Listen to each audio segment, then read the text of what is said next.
Here we are. That was a very heavy watch. The Panorama documentary. There's been a lot of strong opinions on it, a lot of mixed opinions. We're going to talk a bit about that, but we're going to talk a lot about obviously West Ham, what it means for a West Ham standpoint. But obviously, first and foremost, we say big thoughts go out to the accusers. The people that were alleging everything happened. Those women that came forward. Whatever you think, not easy, especially Sasha Wall, who was on camera. So we're not here to say whether someone's innocent or guilty. We will say that, but obviously thoughts with affected. Mate, we both watched it. It was, mate. I did a watch along to amplify it, mate. I thought so that was a heavy watch. Yeah, it was a heavy watch. It was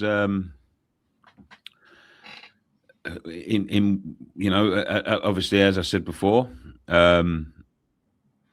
it's not in legal terms. It wasn't great, but it was a tale of alleged exploitation, and it's something that's been covered up in this country for a long time. These sort of things, and it wasn't a nice watch. I'm going to say that now. It wasn't a nice watch at all, and I'll just, obviously the victims are the most important thing, and football means second, but it's just a tarnish on our name. And it's 100%. It's not great, mate. It's not great at all.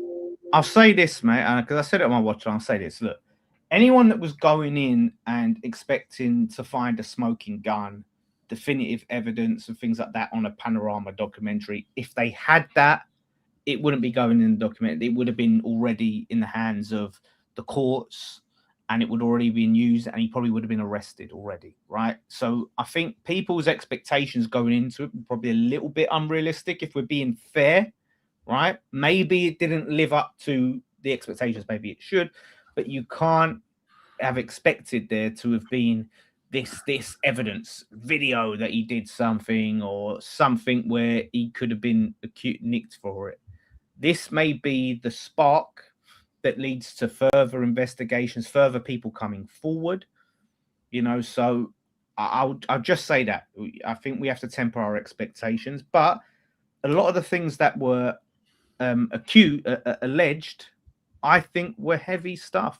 It was forcing people to do things that they don't want to do. So that's that. And the stuff that was admitted, Nick, and that's what I want to get your opinion on. So according to them, he admitted soliciting a 16-year-old, what he believed was a 16-year-old, for sex. And then there was the sport that he published. There was pictures of 15-year-old taking pictures of her when she was 15 to be published when she was 16.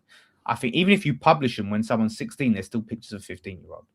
But either way, I mean, what was your thoughts? Those are the ones where you can't say it's alleged, like it is admitted one, and he's published another.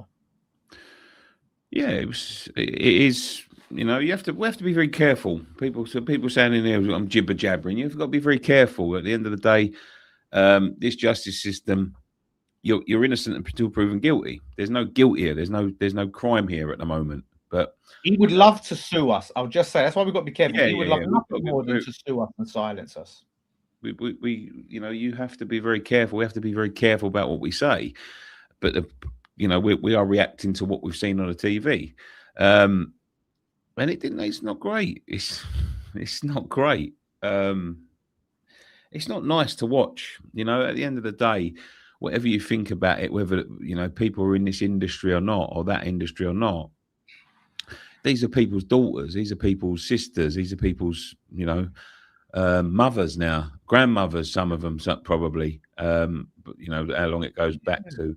And the exploitation of girls like that, whether it's different times or it's sleaze or whatever, it's not right. You're talking about, would you read a newspaper where they take pictures up women's skirts? Because that's what he owns. That they are literally the gutter press.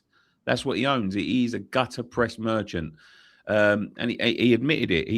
He give, and this was his words, not mine, he'd give people what they want without him having to go to prison. Yeah. That's how low he went, you know. And at the end of the day, these are people's, you know, these are people's daughters that we're talking about here. These are young women that, you know, some of them, and this is the problem with this industry and that industry and whatever. You know, we've seen it with Harvey Weinstein. These people don't want to do these things, but they feel forced and they feel pressured into doing them, and that is what is the definition of a predator. Now, I'm not saying David Sullivan is a predator until he's proven to be one, because there's no proof. Panorama labelled him one, but we can't. That's not our words. That is you know, and it's it's not great, mate. You know what I mean? Like it's absolutely disgusting what I've just seen. I did ask people as well. I sort of did, and it's not definitive, but because I'm not old enough to remember the 80s, right? So I said to people, it was remembers the 80s, was taking pictures of a 15-year-old girl topless or whatever. Was that considered okay back then? And almost unanimously, people said no. It was wrong then, and it's wrong now. You know, so they explain in a way of it was the times, it's fine. Now, maybe there was a lot of more of it was going on than you'd like. So obviously you had Savile and stuff like that. Doesn't make it right. And like I said, the fact that he's owned our football club and been able to buy our football club and be associated with our football club is a disgrace. And there's talk about the independent football regulator investigating to see if he should still be having ownership over this football club, and if the investigation, because I don't think I think if the burden of proof is probably less with the independent football regulator than the law. For them to find that he's not a proper fit owner to own a Premier League club, I don't think they have to get the same level of evidence as a law, the court to convict him. So I think there's a chance that he may be forced to sell.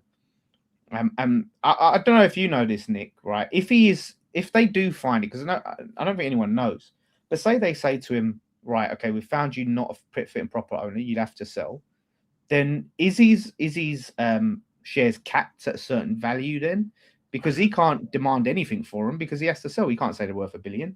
Yeah, I guess so. I mean, it's capped by the market, I guess. Who's in for him?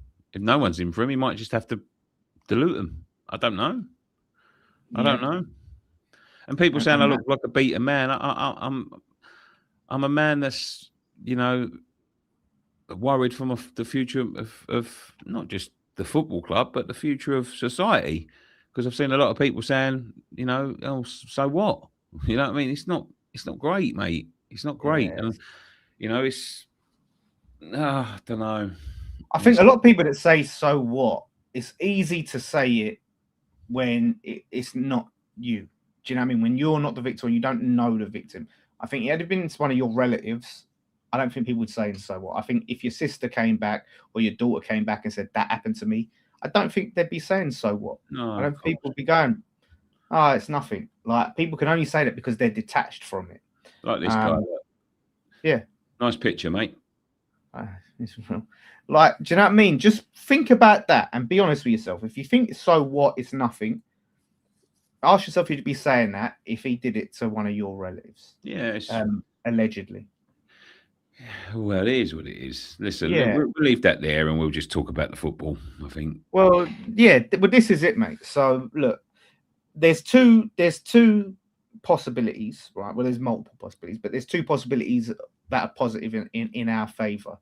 One, the independent football regulator finds him to be unfit, forces him to sell, he sells. The other one is a report TalkSport came that he is looking to sell his 38% shares in West Ham because, like, to be honest, if you're David Sullivan, he's a power-hungry man, right? He had the control at West Ham. He was a control freak. For him to own these shares in a club that he does not have power over, and these shares aren't going to make him a load of money, for him to keep them shares, they're not going to do much for him. The shares have probably never been worth as little as they are in history. So there's not much point to Sullivan just keeping shares in the club that he has no power over, he has no say over. So I feel like whatever happens, I think he's going to sell. I think it's imminent. To be honest with you, I don't see a way back. I really don't see a way back unless he absolutely goes out and proves these. And as I said before, this ain't the onus on him. You know, they have to prove he's guilty. But unless he absolutely proves that there is nothing in it and there is no no evidence of any of this ever happening, then I don't see how he comes back. You know, listen, whatever you thought about that documentary and whatever you thought about these accusations, look, opinion's opinion. Everyone's got their own opinions, and we've got ours. He hasn't stepped down for nothing. I mean, this is a man that has endured some of the worst abuse in terms of protests and, you know, the way people have spoken to him and the names people have called him, and he hasn't budged an inch. There is no, and I'm not saying he's guilty, but I'm just saying he hasn't stepped down to fight these for no reason. He's taken them serious enough to step down. He's taken it's a serious enough accusation that he feels like he needs to step down. So, you know, he's got to go and clear his name. That's what he's doing. But how long does that take? I think it's maybe too long for David Sullivan. Maybe it's just too much burden on the man. You know what I mean? To take that back on. You know, do you know what the thing is, mate? I'll just add this because, okay, in the eyes of law, there may not be enough evidence to convict him, but the court of public opinion is a thing, and for him to save his reputation, there's one thing that the women have to prove that he's guilty, but he has to prove he's innocent because now we're in it's my word against theirs, and who is the court of public opinion going to believe, right? You know, these women or someone like David Sullivan, who always comes across sleazy, who most people don't like, who has proven history of admitted doing stuff that we consider immoral, the 16-year-old, the 15-year-old stuff. Like, that is going to lean people to believe it. So his reputation, for him to restore it and people to go, oh, he never did any of it, he has to prove that he's innocent. And he can't prove he's innocent. So his reputation, which I don't think was very high to begin with, is destroyed. Yeah. You know, so he may not get locked up, but there's no coming back from this. There's no coming back from this allegation to be able to face people. He's always going to have it with his name, you know? This is very interesting. The independent football regulator has contacted West Ham and says it will use our statutory powers to seek urgent information from David Sullivan relating to his suitability. Probably should have done this in 2010, if I'm honest. Yeah, that's it. Should have done that in 2010.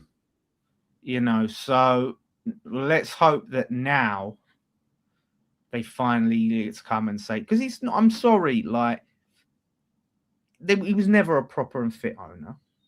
But now especially, they can't see that and go, well, just because he's not convicted, the fact that you're connected to all of this stuff and the stuff that he has admitted, you're not a proper and fit owner.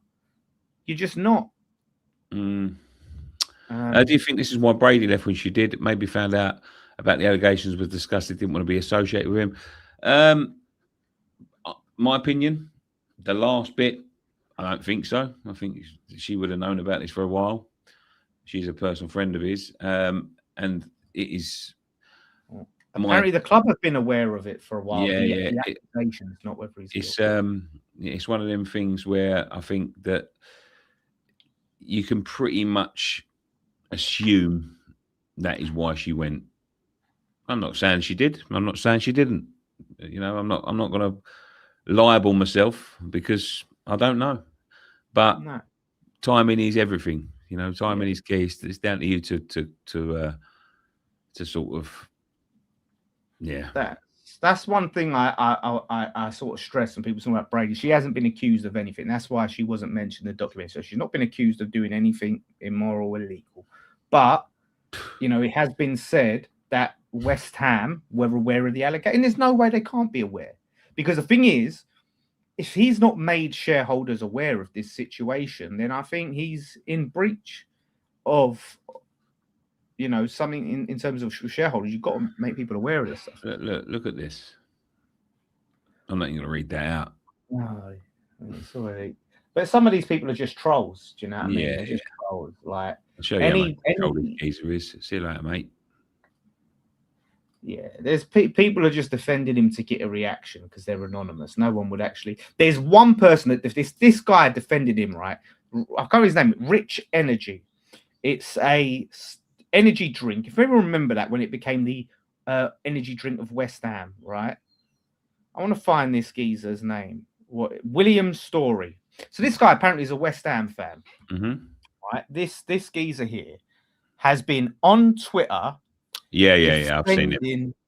He's the CEO of Rich Energy, which years ago became the energy drink of West Ham. He's been defending Sullivan. He's a West Ham fan. Now, not many of you remember this. Me and Nicky will remember this channel. It's called Iron's Views. It was actually the first West Ham channel. Predates us.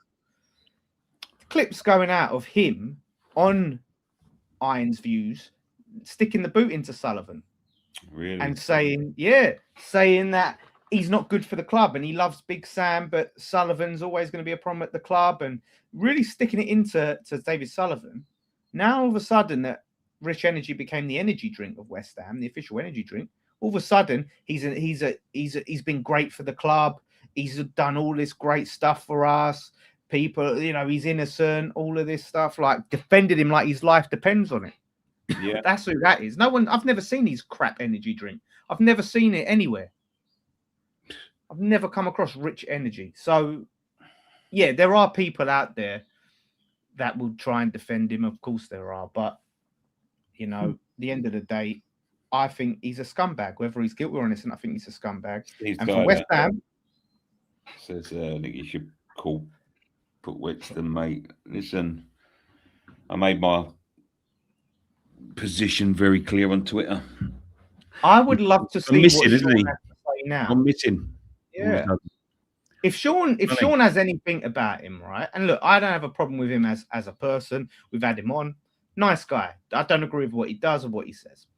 But if he had anything about him, he'd come back and go, yeah, I have to say, David Sullivan should have nothing to do with this club. He should sell something. I'm not saying he should assign guilt, but he should come out against Sullivan and separate himself and say, yeah, I was wrong for these years to defend the man for his own reputation, because to associate yourself with him. Listen, what he's been accused of in football is two completely different things, right? And I would say that, and I'm going to say that for Sean right now. But we knew he wasn't a nice man. We all knew that. These things are coming out now, but we knew he wasn't a very moral man. That's in my opinion. And that's why I've always refused to deal with the geezer, if I'm honest with you. That's why I've had no interest at all about Gold. Yes, I did ask David Gold once for an interview to clarify a few things about, especially when the move to the London Stadium. Refused to flat down. Went on another channel. I won't mention the channel, and it's not, it's not, water over the bridge now. Went on somewhere else.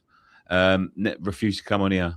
But I would never deal with that. I'm tired of Nick. What do you feel about this narrative? Because I'm tired of the narrative that David Gold, in relation to West Ham, again, separate from the accusations, but he was the innocent one. He was the good one. He was the one who was just taken for a ride. No way.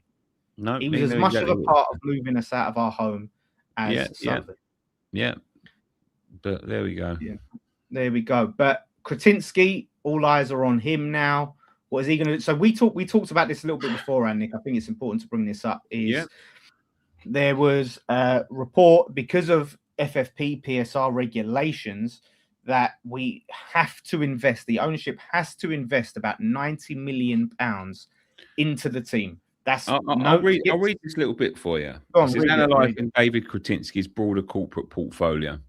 Provides a clear indicator of how the current West Ham boardroom transition will likely be managed. David Sullivan's resignation from executive duties and the club's recent relegation to the EFL Championship have established a specific operational timeline for the minority shareholder. Here are the core financial and regulatory facts. The immediate factor driving this timeline is the June the 30th financial deadline, which is in 22 days from now. Championship relegation has created a £90 million cash flow deficit, for the club to comply with EFL financial sustainability rules and avoid administrative penalties, points deductions, or transfer embargoes. This capital must be injected this month. Kretinsky possesses the liquidity required to fund this deficit directly. The capital injection will be executed for a standard corporate rights issue. If Kretinsky funds the entire £90 million and David Sullivan family elects not to participate proportionally, the family's remaining 38.8% shareholding will automatically dilute. There you go. So, given David Sullivan's public step down to focus on personal legal matters, his estate is unlikely to match the funding. Funding the rights issue combined with ongoing negotiations to buy out Sullivan's remaining stock at an adjusted championship valuation will position Kretinsky to cross the 50.1% majority ownership threshold. Once absolute voting control is established, standard UK corporate laws permitting a majority shareholder to restructure the board of directors and replace interim family management with institutional executives. There you go. So just a summary is basically to avoid penalties, fines, points deductions, we have to invest about £90 million by the 22nd of June. Mm-hmm. So that means that to avoid that, which I think Kretinsky would want to avoid that, he has to invest that money. Now, Sullivan can, but it's very unlikely he's going to invest any money, which means automatically if Kretinsky does that, Sullivan's shareholding is diluted. Kretinsky gets the extra shares at a cut price and he becomes majority shareholder. Mm-hmm. Yeah. Yeah, Basically, yeah. That's big. So by June the 22nd, we will find out. That's like the latest that we'll find out if Sullivan is no longer a majority shareholder. Yeah. That's and so there's no way if you're Kretinsky, go on. Let me just get this as well. Innocent until proven guilty. No one said he's guilty. Nobody said he's guilty. Everyone's presuming he's innocent. Nobody said he's guilty. That's it. We've not said that. So what if Kretinsky doesn't invest these? Listen, I think Kretinsky's going to want to protect his assets. So say he says, I don't want to invest £90 million, which with his net worth would be insane, right? Okay, it'd be strange. But say he doesn't. I think there's another option where he maybe seeks investment. Amanda Steveley's name keeps coming up. Now, there is not a better time. Like, there has never been a better time for someone to invest in West Ham or to buy West Ham. The shares have never been cheaper. And it's a distressed asset. And that is when you do these hostile business takeovers, when the business is at its lowest, when it shares at the cheapest. So you don't sell shares when they're low, you buy shares when they're low. And that's why people will buy the shares. And Sullivan, at this point, I mean, like I said, there's no point to him holding on to these shares. And he doesn't got any choice because his shares will be diluted anyway. So he won't be a majority shareholder. So he literally, unless he wants to invest, right? So is he going to buy the shares, more shares and match it? He's going to put 45 mil in to match Kretinsky's 45 mil? I don't think so. I don't think Sullivan is going to spend another penny towards this football club. I think he's more out the door than in the door, to be honest with you. Yeah. I can't. I just can't. This is my opinion. I don't know. I just can't see him coming back. I just think this is going to be a step too far for him because he's going to know. This has been intense. The last couple of years of protests. It's been going back for a long, long time now. COVID sort of culled it a little bit, but it's been ramping up and ramping up and ramping up. There's been songs on the terraces about him, and that's sung from us. Yeah, it's going to go countrywide now. This is it. He's everybody knows now. Everybody's going to have seen that documentary. This is going to go countrywide, and the intense pressure from his own fans is going to just ramp up. And listen, he wanted to deal with this legal issue. He probably will. But I think coming back to football after that, I think it's just going to be too uncomfortable. Yeah, but here's the thing as well, mate, and this is something I said on the watch along. So say he decided he wants to come back, he can't just go and say, "Well, I'm the chairman again and I'm the director again." No, he has to be Like, voted, I believe. he has to be voted back. Like, he can't. He's resigned from that position. So the Yeah. rest of the shareholders, which they out vote him, like everyone else's shares together are more than Sullivan. Sullivan's got 38%. So if Kretinsky and the Golds and Trip Smith all come together, they outvote him. So they have to say, yes, you can be the chairman. Do you think that they are going to say, yes, you can be the chairman again with all of this? How do you think that looks in waltzing back in and deciding to be the chair? It don't look good. I think it's the odds are very, very slim that he will be back in charge of this football club. And his sons won't either. People saying No. about his sons taking over. There was a guy rowing me in a YouTube comments yesterday saying, I don't know what the fuck I'm talking about. He knows everything that's going in. He's going to be the mouthpiece. His boys are going to go on the board or into the, into his position. It's not that easy. You can't just do that. This is a PLC. No. At the end of the day, yes, he may be the majority shareholder, but the majority share are not his. He's got a controlling stake, but the other three combined can outvote him. And they're not just going to let people waltz in. This is not some sweet shop up the road. This is a football club. And there's people that have invested a lot of money into this football club. They're not just going to let two kids walk in and start dictating it for their dad, who's fighting a allegations case. They're not going to do that. It's these people. Yeah, you don't know. He's telling me I look stupid and all that. They're not going to. And it got confirmed today. One of the in the nose turned around and said they're not going to be involved. No. They're not got their own businesses apparently. They've got their own businesses anyway. to run. Yeah, but it's not that, is it? It's and listen, to an extent, I feel sorry for the kids because it's a stain on their name. They carry his name, And yeah, that's it. It's tough whether I like them or not or agree with them. Like I said, it's tough for the families on both sides of the accusations. But like he's also going to be investigated by I think it's the Care Quality Commission, because he has these care homes. Jack Sullivan said in an interview that his dad, is very much involved. He has a say, and because the sons run the care home business. So Jack Sullivan's come out and said he's very much involved. He can't stay away. He's not supposed to be involved in the care home, running the care homes anymore. So that is going to be an investigation. That's another issue he's going to have to deal with, because there's been issues with Ampika, who's also run one of the care homes, which I think was closed down to neglect, I believe, in the past. So there's multiple issues he's got to deal with to be sitting there worrying about. This is probably going to open Pandora's box in terms of investigations and people looking into like what's going on now. At the end of the day, it's embarrassing for football to have these things. We've seen these things all over football. We've had convicted paedophiles playing football and football clubs carried on, and they try and brush it under the carpet. At the end of the day, this is now one of the owners of a football club being accused of all of these. These formerly Premier League football club, like one of the top football clubs, government backed. Don't forget. Yeah. Government backed. It's not great. It's not great to to these people, and now they're going to start investigating.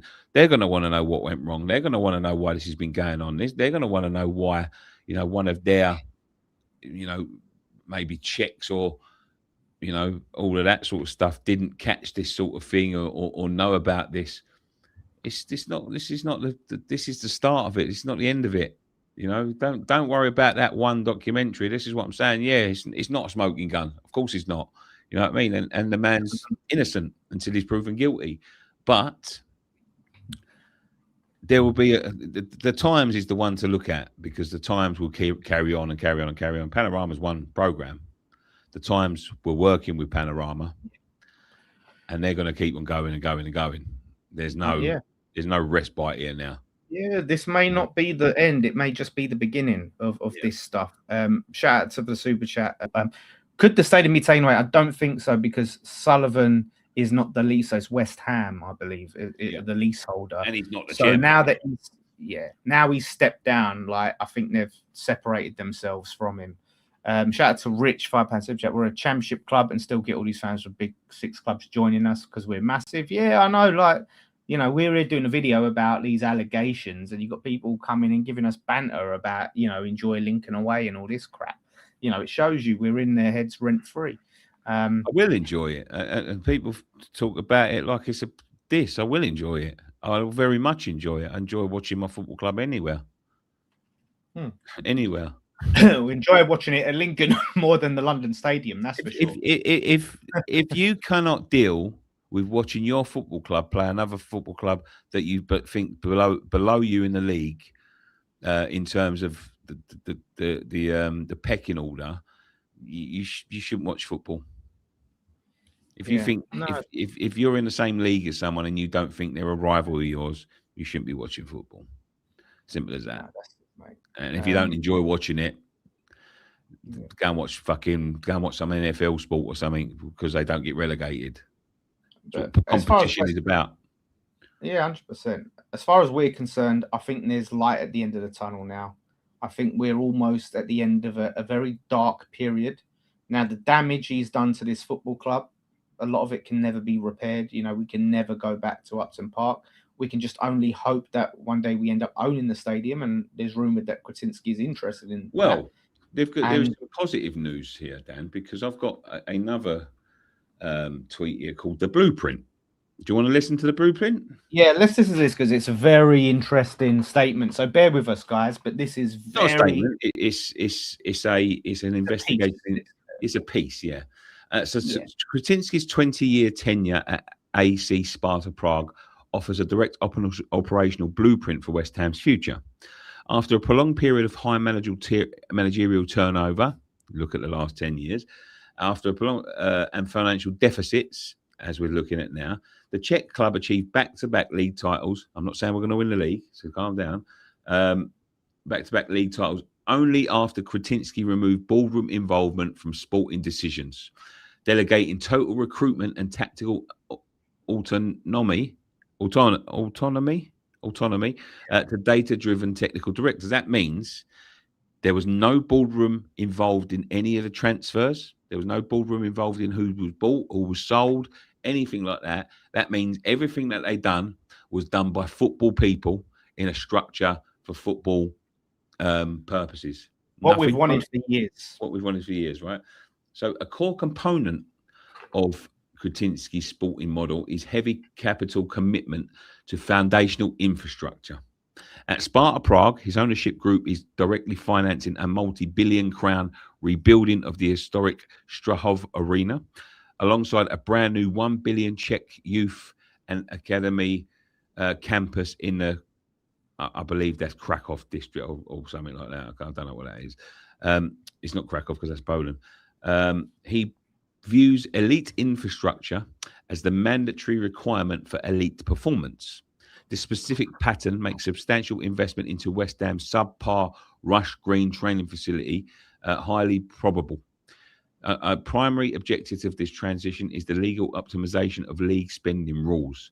While squad cost rules strictly limit player wage expenditure relative to football revenue, capital spent on training grounds and academy facilities is 100% exempt from financial fair play limits. The long-term commercial anchor is the acquisition of the London Stadium. The venue currently operates at a public deficit, which annual losses reported to be at £68 million, because a relegation clause is the legal optimization. Hold on. Because relegation clause automatically reduces West Ham's annual rent by £2.5 million. Public sector liabilities will increase. Krasinski can negotiate an outright buyout, commercialise the venue for a 1 year, year-round events, and legally use that non-football revenue to expand the club's permitted transfer budget. Yeah. Shout about just to credit to Harry Grakella Yeah. That was so. I want to give him the credit for that. Harry on Twitter at Harry. Very interesting piece. I thought very interesting piece. And like, if true, obviously we have to temper our expectations a lot of time, but that's very exciting. Really exciting stuff. Like whatever we think of Krasinski, and he's been reluctant to really jump with both feet.